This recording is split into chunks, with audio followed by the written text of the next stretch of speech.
Needs ಅವಾಗ್ನ ಎಲ್ಲಾ ವೀಕ್ಷಕರಿಗೆ ನಮಸ್ಕಾರ. ಸ್ನೇಹಿತರೆ, ನೀವೇನಾದ್ರೂ ಈ ಬಾರಿ ನಿಮ್ಮ ಮಕ್ಕಳನ್ನ 1ನೇ ಕ್ಲಾಸ್ಗೆ ಅಡ್ಮಿಷನ್ ಮಾಡಿಸಿದ್ರಾ ಅಂತಂದ್ರೆ, ಅಥವಾ ನೀವೇನಾದ್ರೂ ಈ ಬಾರಿ 10ನೇ ತರಗತಿ ಮುಗಿಸಿ PUC ಗೆ ಜಾಯ್ನ್ ಆಗ್ತಾ ಇದೀರಾ ಅಂತಂದ್ರೆ, PUC ಮುಗಿಸಿ ಡಿಗ್ರಿ ಜಾಯ್ನ್ ಆಗ್ತಾ ಇದೀರಾ ಅಂತಂದ್ರೆ, ಈ ವರ್ಷದ SSP NSP ಜೊತೆಗೆ 2026-27ನೇ ಸಾಲಿನ ಎಲ್ಲಾ ವಿದ್ಯಾರ್ಥಿ ವೇತನದ ಕುರಿತಾಗಿ ಒಂದು ಬಿಗ್ ಅಪ್ಡೇಟ್ ಇರುವಂತದ್ದು.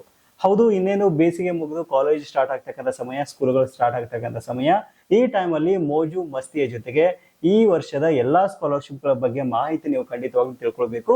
ಮತ್ತು ಸ್ಕಾಲರ್ಶಿಪ್ ಗೆ ಅಪ್ಲಿಕೇಶನ್ ಹಾಕಕ್ಕೆ ಏನೆಲ್ಲ ದಾಖಲಾತಿಗಳು ಬೇಕು ಅನ್ನೋದು ಸಹಿತ ಖಂಡಿತವಾಗ್ಲೂ ನೀವು ತಿಳ್ಕೊಳ್ಬೇಕಾಗತ್ತೆ. ಸೊ ಈ ಎಲ್ಲಾ ಮಾಹಿತಿನ ಇವತ್ತಿನ ಎಪಿಸೋಡ್ ನಲ್ಲಿ ಡೀಟೇಲ್ ಆಗಿ ಡಿಸ್ಕಷನ್ ಮಾಡ್ತಾ ಹೋಗೋಣ. ವಿಡಿಯೋ ಸ್ವಲ್ಪ ಲೆಂತ್ ಆಗುತ್ತೆ, ಆದ್ರೆ ನೀವು ಈ ವರ್ಷ ಏನಿಲ್ಲ ಅಂತಂದ್ರು ಸರ್ಕಾರದ ವಿದ್ಯಾರ್ಥಿ ವೇತನದ ಜೊತೆಗೆ ಬರೋಬ್ಬರಿ 100ಕ್ಕೂ ಹೆಚ್ಚು ಖಾಸಗಿ ವಿದ್ಯಾರ್ಥಿ ವೇತನದ ಬಗ್ಗೆ ಸಹಿತ ಮಾಹಿತಿ ನಿಮ್ಗೆ ಸಿಗ್ತಾ ಹೋಗುತ್ತೆ. ಸೊ ಹಾಗಾದ್ರೆ ಬನ್ನಿ, ಏನೆಲ್ಲ ದಾಖಲಾತಿಗಳು ಬೇಕಾಗುತ್ತೆ, ಯಾವೆಲ್ಲ ಸ್ಕಾಲರ್ಶಿಪ್ ಗೆ ನಾವು ಅರ್ಜಿನ ಹಾಕಬಹುದು, ಇದ್ರ ಬಗ್ಗೆ ಡೀಟೇಲ್ ಆಗಿ ಡಿಸ್ಕಷನ್ ಮಾಡ್ತಾ ಹೋಗೋಣ. ವಿಡಿಯೋನ ಸ್ಟಾರ್ಟ್ ಮಾಡೋಕ್ಕಿಂತ ಮುಂಚೆ ನೀವೇನಾದ್ರೂ ಸ್ಟೂಡೆಂಟ್ ಆಗಿದ್ದೀರಾ ಅಂತಂದ್ರೆ ಕಂಪಲ್ಸರಿ ವಿಡಿಯೋಗೊಂದು ಅಟೆಂಡೆನ್ಸ್ ಹಾಕ್ಲೇಬೇಕಾಗತ್ತೆ.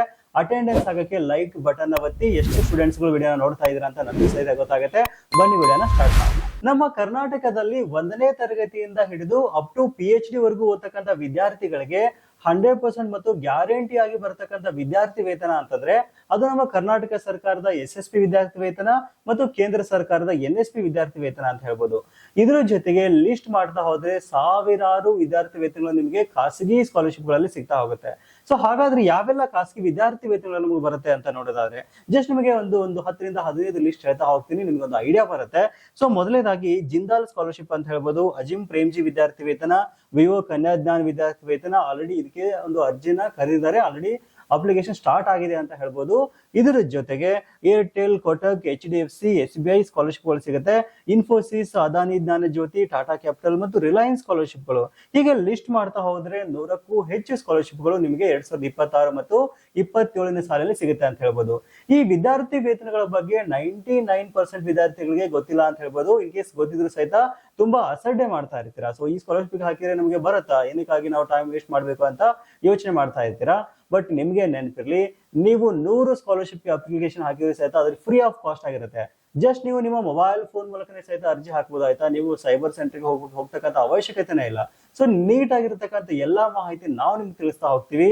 ಆನ್ ಟೈಮ್ಗೆ ನೀವು ಸ್ಕಾಲರ್ಶಿಪ್ ಅರ್ಜಿ ಹಾಕಿದ್ರಿ ಅಂತಂದ್ರೆ ಒಂದು 100 ಅಪ್ಲಿಕೇಶನ್ ಹಾಕಿದ್ರೆ ಅಂದ್ರೂ ಸಹಿತ ಒಂದು 2ರಿಂದ 3 ಸ್ಕಾಲರ್ಶಿಪ್ ಬಂದವರು ಸಹಿತ ನೆಕ್ಸ್ಟ್ ವರ್ಷದ ನಿಮ್ಮ ಒಂದು ಎಲ್ಲಾ ಒಂದು ಫೀಸ್ ಸಹಿತ ಆ ಒಂದು ಸ್ಕಾಲರ್ಶಿಪ್ ಅಲ್ಲೇ ಮುಗಿದೋಗ್ಬಿಡುತ್ತೆ. ನಿಮ್ಮ ತಂದೆ ತಾಯಿಗೆ ಇದರಿಂದ ಎಷ್ಟು ಹೊರೆ ಕಡಿಮೆ ಆಗುತ್ತೆ ಅಂತ ಹೇಳ್ಬೋದು.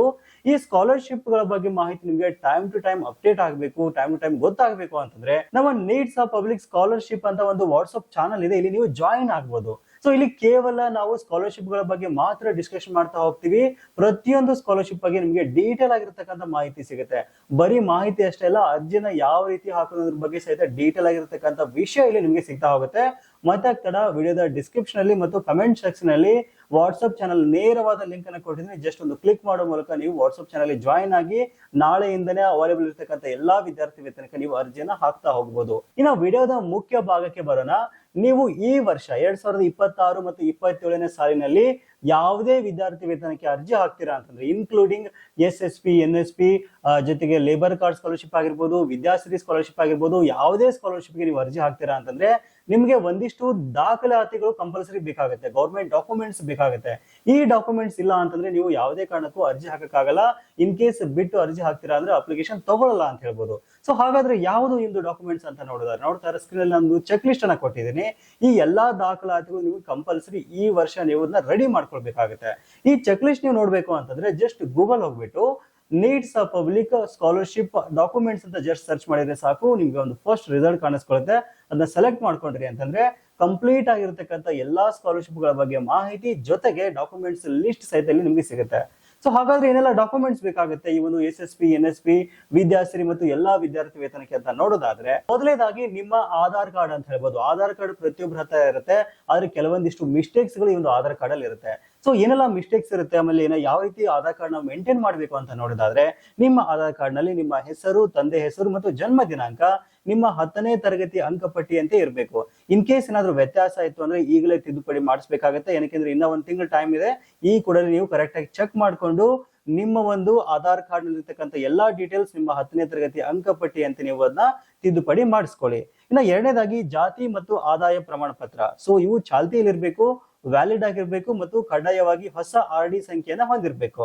ಇನ್ನ ಮೂರನೇದಾಗಿ ಬ್ಯಾಂಕ್ ಪಾಸ್ಬುಕ್. ಹೌದು, ರಾಷ್ಟ್ರೀಕೃತ ಬ್ಯಾಂಕ್ಗಳಲ್ಲಿ ವಿದ್ಯಾರ್ಥಿ ಹೆಸರಿನಲ್ಲೇ ವೈಯಕ್ತಿಕ ಖಾತೆ ಇರಬೇಕು. ಇನ್ ಕೇಸ್ ನಿಮ್ಮ ಪೋಷಕರ ಜೊತೆ ಜಂಟಿ ಖಾತೆ ಇದ್ರೆ ನಿಮ್ಗೆ ಸ್ಕಾಲರ್ಶಿಪ್ ಹಣ ಬರಲ್ಲ. ಇನ್ನು ಪ್ಯಾನ್ ಕಾರ್ಡ್. 18 ವರ್ಷ ತುಂಬಿದ ವಿದ್ಯಾರ್ಥಿಗಳು ತಕ್ಷಣ ಪ್ಯಾನ್ ಕಾರ್ಡ್ಗೆ ಅರ್ಜಿ ಸಲ್ಲಿಸಿ ಆಧಾರ್ ಕಾರ್ಡ್ಗೆ ಕಂಪಲ್ಸರಿ ಆಗಿ ಲಿಂಕ್ ಮಾಡ್ಕೊಳ್ಬೇಕಾಗತ್ತೆ. ಇನ್ನ ಅಂಕಪಟ್ಟಿ. ಹಿಂದಿನ ವರ್ಷದ ಅಧಿಕೃತ ಅಂಕಪಟ್ಟಿ ಸ್ಕ್ಯಾನ್ ಮಾಡಿ ಇಟ್ಕೊಳ್ಳಿ, ಇದು ತುಂಬಾ ಇಂಪಾರ್ಟೆಂಟ್ ಆಗಿರುತ್ತೆ. ನೆಕ್ಸ್ಟ್ ಪ್ರವೇಶಾತಿ ಶುಲ್ಕದ ರಶೀದಿ. ನೀವು ಪ್ರವೇಶ ಪಡೆದ ಕಾಲೇಜಿನಿಂದ ಅಧಿಕೃತ ಸೀಲ್ ಹಾಗೂ ಪ್ರಾಂಶುಪಾಲರ ಸಹಿ ಇರ್ತಕ್ಕಂಥ ರಶೀದಿಯನ್ನ ನೀವು ಕಂಪಲ್ಸರಿ ಇಟ್ಕೊಳ್ಬೇಕಾಗತ್ತೆ. ಈ 6 ದಾಖಲಾತಿಗಳು ಕಂಪಲ್ಸರಿ ಸ್ಕ್ಯಾನ್ ಮಾಡಿ ನಿಮ್ಮ ಮೊಬೈಲ್ ಫೋನ್ ಅಲ್ಲಿ ಇವತ್ತೇ ನೀವು ಸೇವ್ ಮಾಡಿ ಇಟ್ಕೊಂಡ್ರಿ ಅಂತಂದ್ರೆ ನೀವು ಜೂನ್ ತಿಂಗಳು ಸ್ಟಾರ್ಟ್ ಆದ ತಕ್ಷಣವೇ ಎಲ್ಲಾ ವಿದ್ಯಾರ್ಥಿ ವೇತನಕ್ಕೆ ನೀವು ಅರ್ಜಿ ಹಾಕಕ್ಕೆ ನೀವು ಪ್ರಾರಂಭ ಮಾಡಬಹುದು. ಇದ್ರ ಜೊತೆಗೆ ಒಂದಿಷ್ಟು ಇಂಪಾರ್ಟೆಂಟ್ ಆದ ಅಪ್ಡೇಟ್ಸ್ ಸಹಿತ ನೀವು ಕಂಪಲ್ಸರಿ ನೋಡ್ಲೇಬೇಕಾಗತ್ತೆ. ಏನಪ್ಪಾ ಅಂತಂದ್ರೆ ಇಲ್ಲಿ ನೋಡ್ತಾ ಇದ್ರ ಎಲ್ಲಾ ದಾಖಲೆಗಳಿದ್ರು ಸಹಿತ ಪೇಮೆಂಟ್ ಫೇಲ್ಡ್ ಅಂತ ಬರ್ತಾ ಇರುತ್ತೆ. ಅದಕ್ಕೆ 3 ತಪ್ಪುಗಳು ಅಂತ ಹೇಳ್ಬೋದು, 3 ತಪ್ಪುಗಳೇ ಕಾರಣ ಅಂತ ಹೇಳ್ಬೋದು. ಏನು ಅಂತ ನೋಡಿದ್ರೆ ಮೊದಲನೇದಾಗಿ NPCI ಆಧಾರ್ ಸೀಡಿಂಗ್ ಅಂತ ಹೇಳ್ಬೋದು. ಹೌದು, ನಿಮ್ಮ ಬ್ಯಾಂಕ್ ಖಾತೆಗೆ ನಿಮ್ಮ ಆಧಾರ್ ಕಾರ್ಡ್ ಲಿಂಕ್ ಆಗಿಲ್ಲ ಅಂತಂದ್ರೆ ಅಂದ್ರೆ NPCI ಅಥವಾ DBT ಮ್ಯಾಪಿಂಗ್ ಆಗಿಲ್ಲ ಅಂತಂದ್ರೆ ನಿಮ್ಗೆ ಸ್ಕಾಲರ್ಶಿಪ್ ಹಣ ಬರಲ್ಲ.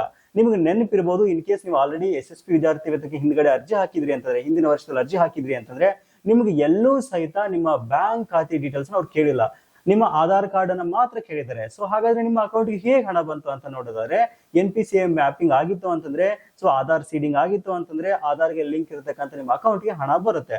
ಹಾಗಾಗಿ ಇನ್ ಕೇಸ್ ನಿಮ್ಮ ಒಂದು ಆಧಾರ್ ಕಾರ್ಡ್ ಅಥವಾ ನಿಮ್ಮ ಒಂದು ಬ್ಯಾಂಕ್ ಖಾತೆಗೆ NPCI ಮ್ಯಾಪಿಂಗ್ ಆಗಿಲ್ಲ ಅಂತಂದ್ರೆ ತಕ್ಷಣವೇ ನಿಮ್ಮ ಬ್ರಾಂಚ್ ಹೋಗಿ ಅಥವಾ ಆನ್ಲೈನ್ ಮೂಲಕ ನೀವು ಲಿಂಕ್ ಅನ್ನ ಮಾಡ್ಕೊಳ್ಬೇಕಾಗತ್ತೆ. ಇನ್ನು ಎರಡನೇದಾಗಿ ಮೊಬೈಲ್ ಸಂಖ್ಯೆ ಮತ್ತು ನಿಮ್ಮ ಆಧಾರ್ ಕಾರ್ಡ್ಗೆ ಲಿಂಕ್ ಆಗಿರ್ಬೇಕು. ಸೊ OTP ಬೇಕು ಅಂತಂದ್ರೆ ಕಂಪಲ್ಸರಿ ಆಗಿ ನಿಮ್ಮ ಆಧಾರ್ ಕಾರ್ಡ್ಗೆ ಮೊಬೈಲ್ ನಂಬರ್ ಲಿಂಕ್ ಆಗಿರ್ಬೇಕು. ಇನ್ ಕೇಸ್ ನೀವೇನಾದ್ರೂ ಹೊಸದಾಗಿ ಮೊಬೈಲ್ ಫೋನ್ ತಗೋತಾ ಇದ್ದೀರಾ ಅಂತಂದ್ರೆ ನಿಮ್ಮ ಹೊಸ ಮೊಬೈಲ್ ನಂಬರ್ ಅನ್ನ ಆಧಾರ್ ಕಾರ್ಡ್ಗೆ ಈ ತಿಂಗಳಲ್ಲಿ ಲಿಂಕ್ ಮಾಡಿಸಿದ್ರೆ ತುಂಬಾ ಒಳ್ಳೇದು. ಇನ್ನ next minor to major account. In case ನೀವೇನಾದ್ರೂ 18 ವರ್ಷ ತುಂಬಿದೀರಾ ಅಂತಂದ್ರೆ, ಸೊ 18 ವರ್ಷದ ಕೆಳಗಿದ್ದಾಗ ನಿಮ್ಗೆ ಮೈನರ್ ಅಕೌಂಟ್ ಇರುತ್ತೆ. ಸೊ ನೀವು ಮೇಜರ್ ಅಕೌಂಟ್ಗೆ ಅದನ್ನ ನೀವು ಕಂಪಲ್ಸರಿ ಬ್ಯಾಂಕ್ಗೆ ಹೋಗಿಟ್ಟು KYC ಕೊಟ್ಟು ಅಪ್ಡೇಟ್ ನ ಮಾಡಿಸ್ಕೊಳ್ಬೇಕಾಗುತ್ತೆ. In case minor PAN card ಇತ್ತು ಅಂದ್ರೆ ಅದನ್ನ ಮೇಜರ್ ಸಹಿತ ನೀವು ಕಂಪಲ್ಸರಿ ಮಾಡಿಸ್ಕೊಳ್ಬೇಕಾಗುತ್ತೆ. ಸೊ ಈ 3 ತಪ್ಪುಗಳನ್ನ ಯಾವುದೇ ಕಾರಣಕ್ಕೂ ವಿದ್ಯಾರ್ಥಿಗಳು ಮಾಡಬೇಡಿ, ಇಲ್ಲ ಅಂತ ನಿಮ್ಮ ಸ್ಕಾಲರ್ಶಿಪ್ ಹಣ ನಿಮ್ಮ ಖಾತೆಗೆ ಜಮಾ ಆಗಲ್ಲ. ಇನ್ನೇನು ಜೂನ್ ತಿಂಗಳು ಹತ್ರ ಬಂತು, ಕಾಲೇಜು ಸ್ಟಾರ್ಟ್ ಆಗುತ್ತೆ, ಜೊತೆಗೆ ಎಲ್ಲಾ ವಿದ್ಯಾರ್ಥಿ ವೇತನಕ್ಕೆ ಅರ್ಜಿ ಹಾಕೋಕೆ ಸಹಿತ ಪ್ರಾರಂಭವಾಗುತ್ತೆ. ಸೊ ಹಾಗಾಗಿ ಎಲ್ಲಾ ವಿದ್ಯಾರ್ಥಿ ವೇತನಕ್ಕೆ ಅರ್ಜಿ ಹಾಕಕ್ಕೆ ಟೈಮ್ ಟು ಟೈಮ್ ಅಪ್ಡೇಟ್ ನಾವು ಕೊಡ್ತಾ ಹೋಗ್ತೀವಿ. ಎಲ್ಲಾ ದಾಖಲೆಗಳನ್ನ ನೀವು ರೆಡಿ ಮಾಡ್ಕೊಳ್ಳಿ. ಎಲ್ಲಾ ಮಾಹಿತಿ ನಿಮಗೆ ಕರೆಕ್ಟ್ ಆಗಿ ಆನ್ ಟೈಮ್ ಗೆ ಸಿಗಬೇಕು ಅಂತಂದ್ರೆ ಈ ಕೂಡಲೇ ನಮ್ಮ ವಾಟ್ಸ್ಆಪ್ ಚಾನಲ್ಗೆ ನೀಡ್ಸ್ ಅ ಪಬ್ಲಿಕ್ ಸ್ಕಾಲರ್ಶಿಪ್ ಅಂತ ಡೆಡಿಕೇಟೆಡ್ ಆಗಿ ವಿದ್ಯಾರ್ಥಿಗಳಿಗೋಸ್ಕರ ಅಂತ ಈ ಒಂದು ವಾಟ್ಸ್ಆಪ್ ಚಾನಲ್ ರೆಡಿ ಮಾಡಿದ್ದೀವಿ. ನಿಮ್ಮ ಸ್ನೇಹಿತರಿಗೂ ಸಹಿತ ಈ ವಾಟ್ಸ್ಆಪ್ ಚಾನಲ್ಗೆ ಜಾಯಿನ್ ಮಾಡಿಸಿ ಪ್ರತಿಯೊಬ್ಬರು ಅರ್ಜಿನ ಹಾಕಿ ನೀವು ವಿದ್ಯಾರ್ಥಿ ವೇತನವನ್ನ ಪಡ್ಕೊಳ್ಬಹುದು. ಸೊ ಮತ್ತೆ ಆಗ್ತದ ವಿಡಿಯೋದ ಡಿಸ್ಕ್ರಿಪ್ಷನ್ ಮತ್ತು ಕಮೆಂಟ್ ಬಾಕ್ಸ್ ನ ಚೆಕ್ ಮಾಡಿ ನಮ್ಮ ವಾಟ್ಸ್ಆಪ್ ಚಾನಲ್ಗೆ ಜಾಯಿನ್ ಆಗಿ ಎಲ್ಲಾ ಮಾಹಿತಿನ ಫ್ರೀ ಆಫ್ ಕಾಸ್ಟ್ ಆಗಿ ಆನ್ ಟೈಮ್ ಅಲ್ಲಿ ನೀವು ಪಡ್ಕೊಳ್ಬಹುದು. ಸೊ ಈ ಮಾಹಿತಿನ ನಿಮ್ಮ ಎಲ್ಲಾ ವಿದ್ಯಾರ್ಥಿ ಮಿತ್ರರಿಗೆ ಮತ್ತು ಅವರ ವಾಟ್ಸ್ಆಪ್ ಗ್ರೂಪ್ ಅಲ್ಲಿ ಶೇರ್ ಮಾಡಿ ತುಂಬಾ ಜನರಿಗೆ ಅನುಕೂಲ ಆಗುತ್ತೆ. ಸಿಗೋಣ ಮತ್ತೆ ಮುಂದಿನ ಸ್ಕಾಲರ್ಶಿಪ್ ವಿಡಿಯೋ ಒಂದಿಗೆ. Thank you for watching. Take care.